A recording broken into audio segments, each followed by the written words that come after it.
So in this session, students, I'm discussing with you section 11 from Hindu Marriage Act 1955. It's not 45, it's 55, right? So this is the topic. Section 11 says void marriages. What are void marriage as per Hindu Marriage Act? And mainly this is like section 11 में हम पढ़ेंगे कि कैसी marriages को Hindu marriage act नल करार करता है, nullity देता है, या that marriage is actually not a marriage in the eyes of law. So for that, dear students, you have to listen this very carefully, and first of all you also have to understand the meaning of marriage. Actually में as पर Hindu law what is marriage, तो इससे regarding आपका session का link top पर दिया गया है. जाइए और सबसे पहले इसको समझिए ताकि आपको सेक्शन 11 और क्लियरली समझ में आ जाए. Here are the ways through which you can get in touch with us. This is our official mail address and this is our contact number. If you have any queries, any doubts, you can send us. Many of the students are sending lot of requests, lot of their problems and the requirements of notes. So we are trying to fulfill each and everybody's needs. Thank you for your patience also.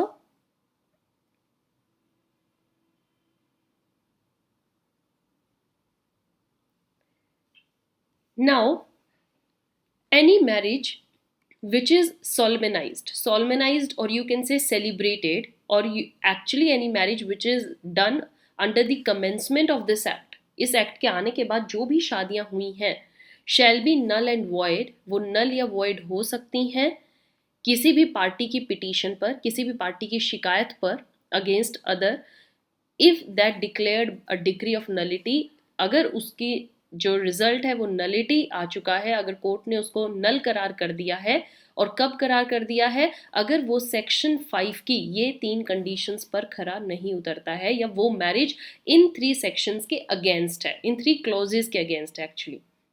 सो अब आप कहोगे ma'am section 5, तो section 5 पर already मैं detail में videos बना चुकी हूँ. एंड आई रिमेंबर मैंने इस सेक्शन को 3 पार्ट्स में 3 सेशंस में कवर किया है. सो क्लॉज 1 के लिए आपको लिंक टॉप पर दिया गया है, उसमें जाइए. इसमें मैंने डिटेल में आपको समझाया था कि ऐसे कौन कौन से रीजंस हैं जो सेक्शन 5 इलेबोरेट करता है. अगर आप वो नहीं करोगे तो आपकी मैरिज को नल करार कर दिया जाएगा.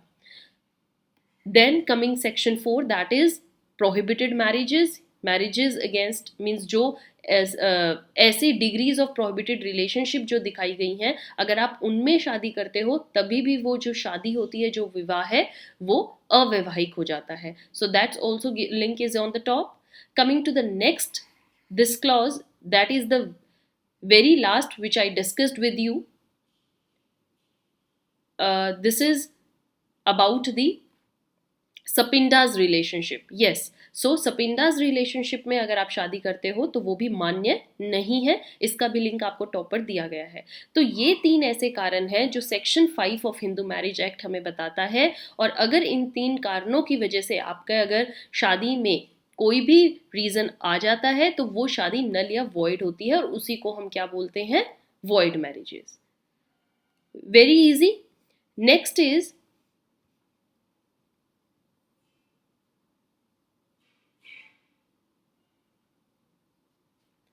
a marriage may be solemnized in the sense that ki parties have gone through a customary rites or ceremonies of either party thereto as laid down in section 7. अगर आपने आपके वहाँ पर कस्टम ऐसा है, यूसेज ऐसा है पार्टीज के लोकल एरिया में, then that marriage will prevail. However, such a marriage is valid. वो valid रहेगी इन एनी इवेंट अगर वो 3 कंडीशंस को फुलफिल करती है. सो वो 3 कंडीशंस क्या हैं? Let's see these 3 conditions, these 3 clauses. Already I told you, but once again, neither party has a spouse living at the time of marriage. If you remember the clause 1 I discussed about monogamy, कि शादी के दौरान जो actually में spouses हैं, they are marrying with each other, so they should not have any other spouse living at that time. उनका कोई भी अदर स्पाउस नहीं होना चाहिए, ऑलरेडी मैरिड ना हो, लिविंग स्पाउस नहीं होना चाहिए. So they should be single in their life, and the spouse living at that time अगर होगा तो वो मैरिज वॉइड करार हो जाती है, हमारा क्लोज 1 कहता है। I'm sorry.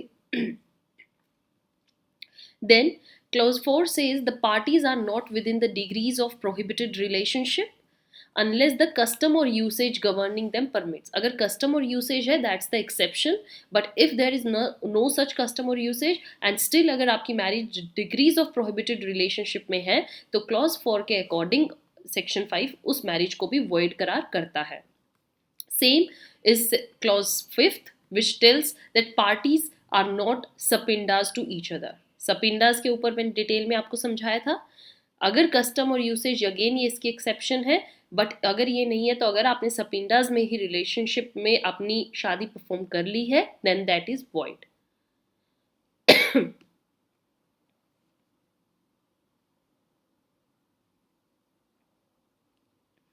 So basically section 11 says कि अगर सेक्शन 5 के 3 ऐसे कारणों की वजह से अगर कोई भी बाधा आती है आपकी शादी में, रुकावट आती है, तो उस मैरिज को सेक्शन 11 के तहत वॉइड करार कर दिया जाता है। Basically the crux of this session is this, right. So section 11 is not applicable to the marriages, ये और आपको ध्यान में रखना है। I am putting here star for you. अगर कोई भी शादी means this is Hindu marriage act 1955, so 1955 से पहले कोई भी शादी जो परफॉर्म हुई है before the commencement of this Hindu marriage act, then that marriage, then though such marriage अगर वॉइड भी होगी स्टिल वो वैलिड मानी जाएगी। उस पर ये सेक्शन 11 एप्लीकेबल नहीं है, चाहे उन्होंने सपिंडास में शादी करी हो, चाहे उस टाइम पर उनका स्पाउस लिविंग हो, other spouse, degrees of prohibited relationship हो, nothing as such, that marriage will be valid because वो एक्ट से पहले हो चुकी हैं। एक्ट जो है इसका इफेक्ट जो है वो प्रोस्पेक्टिव है, रेट्रोस्पेक्टिव नहीं है। Right students, coming to the next thing,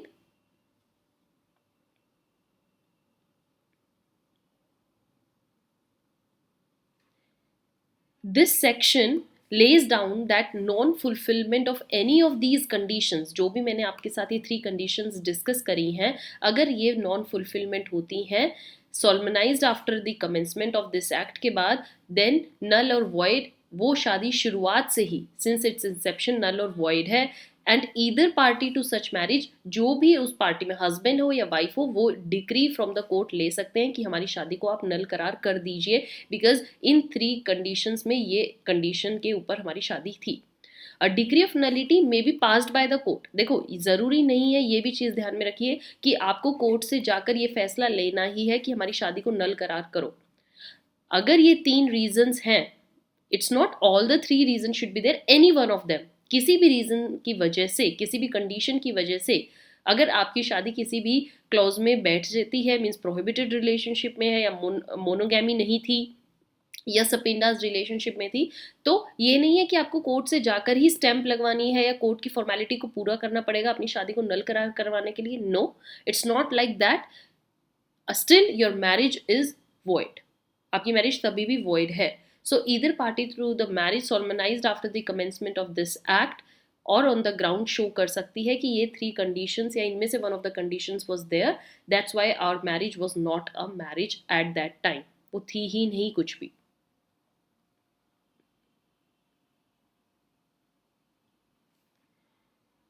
Now here apart from this whole topic, I want to tell you students, last session में मैंने आपके साथ डिस्कस किए थे कंज्यूगल राइट्स। अगर हम सेक्शन वाइज चल रहे हैं तो सेक्शन 9 कंज्यूगल राइट्स को डिस्कस करता है, और जो स्टूडेंट्स ये सेशन नहीं देख पाए हैं इसका लिंक आपको टॉप पर दिख रहा है, जाइए और इसको अच्छे से समझिए कंज्यूगल राइट्स क्या होते हैं, किस कंडीशंस में आप इसकी डिग्री ले सकते हो, and what is all about section 9 Hindu marriage act का। Then coming back to the topic, a marriage which does not fulfill these 3 conditions is no marriage at all. वो कोई marriage नहीं है, no marriage in the eyes of law. It's being void and it is open to the parties कि वो बिना court का सहारा लिए भी इसको नल करार कर सकते हैं और अपनी नेक्स्ट शादी परफॉर्म कर सकते हैं। जो प्रीवियस या अदर पार्टी होगी वो क्वेश्चन या कोई डाउट नहीं उठा सकती, बिकॉज आपकी marriage one of the 3 conditions में फॉल करती है। Neither party is under any obligation कि वो जाए और कोर्ट से एक नलिटी की डिक्लेरेशन ले, कोर्ट का काम सिर्फ ये है कि आप एक रिकॉर्ड की तरह या प्रिकॉशन की तरह एक रिस्क फ्री होने के लिए कोर्ट से एक जजमेंट ले सकते हो. Otherwise there is no such formality that you have to do it compulsorily.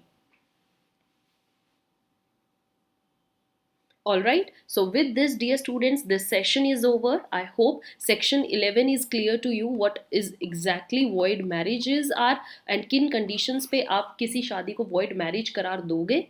So till then, keep watching, and if you have any doubt, you can contact us, follow us on Telegram, Instagram. Have a nice day. Thank you.